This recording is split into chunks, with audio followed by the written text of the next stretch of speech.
9ରେ ଆସିବ ସୁଭଦ୍ରା ଟଙ୍କା। ସରକାର ପଠାଇବେ ତୃତୀୟ କିସ୍ତି। ରାକ୍ଷୀ ପୂର୍ଣ୍ଣିମାରେ ମିଳିବ ସୁଭଦ୍ରା ଯୋଜନାର ତୃତୀୟ କିସ୍ତି ଟଙ୍କା। ସୁଭଦ୍ରା ସୋସାଇଟିର ଚତୁର୍ଥ ପରିଚାଳନା ବୈଠକରେ ଏନେଇ ଦିଆଯାଇଥିବା ପ୍ରସ୍ତାବ ଗୃହୀତ ହୋଇଥିବା ସୂଚନା ମିଳିଛି, ଯେଉଁଥିରେ ଅଗଷ୍ଟ 9ରେ ତୃତୀୟ କିସ୍ତି ପ୍ରଦାନ ପ୍ରସ୍ତାବକୁ ଅନୁମୋଦନ କରାଯାଇଛି। ଆଗାମୀ ଦିନରେ ସୁଭଦ୍ରା ସର୍ଭେରେ ସାମିଲ ହୋଇପାରିବେ କଲେଜ ଛାତ୍ରୀ। ଆଜି ବସିଥିବା ବୈଠକରେ ନିଷ୍ପତ୍ତି ହୋଇଛି। ପୂର୍ବରୁ ସୁଭଦ୍ରା ହିତାଧିକାରୀ ଯେଉଁମାନେ ଟଙ୍କା ପାଇବାରୁ ବଞ୍ଚିତ ଅଛନ୍ତି ସେମାନଙ୍କ ପାଇଁ ସର୍ଭେ ହେବ ବୋଲି କହିଥିଲେ ଉପମୁଖ୍ୟମନ୍ତ୍ରୀ ପ୍ରଭାତୀ ପରିଡ଼ା। ସୁଭଦ୍ରା ହିତାଧିକାରୀ ସର୍ଭେରେ କଲେଜ ଛାତ୍ରୀ ମଧ୍ୟ ସାମିଲ ହୋଇପାରିବେ ବୋଲି ବୈଠକରେ ନିଷ୍ପତ୍ତି ହୋଇଛି।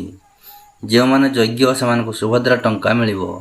ସୁଭଦ୍ରା ସୋସାଇଟି ପରିଚାଳନା ବୈଠକରେ ଏନେଇ ନିଷ୍ପତ୍ତି ହୋଇଛି। ପଞ୍ଜୀକରଣ ପରେ ଆପ୍ଟ ଆଉଟ୍ ହୋଇଥିବା ମହିଳାଙ୍କୁ ସମ୍ବର୍ଦ୍ଧିତ କରାଯିବ। ସୁଭଦ୍ରା ହେଲ୍ପ ଡେସ୍କ ଆଉ 3 ମାସ ବୃଦ୍ଧି କରିବାକୁ ବୈଠକରେ ନିଷ୍ପତ୍ତି ହୋଇଥିବା ସୂଚନା ମିଳିଛି।